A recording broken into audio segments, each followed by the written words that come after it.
বুখারী শরীফের 6570 নম্বর হাদিসের ভিতরে আনাস রাদিয়াল্লাহু তাআলা থেকে বর্ণিত এই হাদিসের বিষয় হলো যে শাফায়াতে কারা, রাসূল সাল্লাল্লাহু আলাইহি ওয়াসাল্লামের শাফায়াতে কারা ধন্য হবে, তাই না?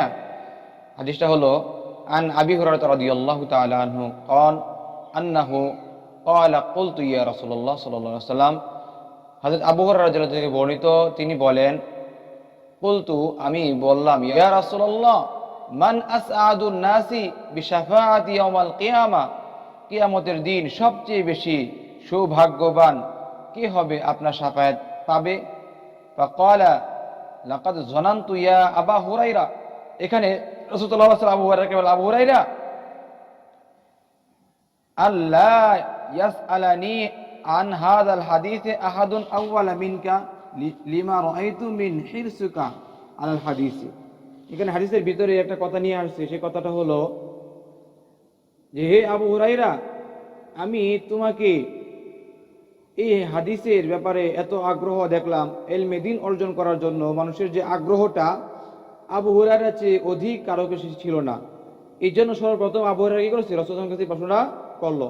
আর রাসূল বললেন যে হে আবু হুরায়রা, আমি জানতাম যে তোমার এই পরিমাণে ইলমের প্রতি আগ্রহ আছে, তোমার পূর্বে এমন প্রশ্ন আমাকে কেউ করবে না। এই জন্য আবু হুরায়রাকে রাসূল আকরাম সাল্লাল্লাহু আলাইহি ওয়াসাল্লাম বললেন যে আবু হুরায়রা, তোমার ব্যাপারে আমার ধারণা ছিল যে তুমি সর্বপ্রথম আমাকে এই বিষয়ে প্রশ্ন করবা।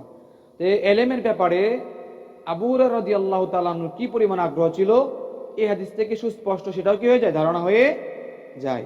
এর উত্তরটা দেখি, আসআদুন নাসি বিশাফাআতি ইয়াউমাল কিয়ামাতি মান ক্বালা লা ইলাহা ইল্লাল্লাহ, সবচেয়ে বেশি আমার শাফায়াত পেয়ে ধন্য হবে ওই ব্যক্তি, মান ক্বালা লা ইলাহা ইল্লাল্লাহ, যেই ব্যক্তি লা ইলাহা ইল্লাল্লাহ পড়বে খালিসান মিন কলবি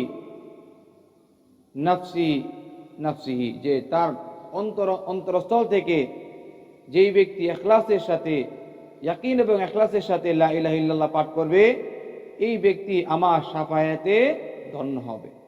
তাহলে আমরা এই হাদিস থেকে জানতে পারলাম রাসূল সাল্লাল্লাহু আলাইহি ওয়াসাল্লাম শাফায়াতে ওই ব্যক্তি ধন্য হবে যেই ব্যক্তি লা ইলাহা ইল্লাল্লাহ পাঠ করবে।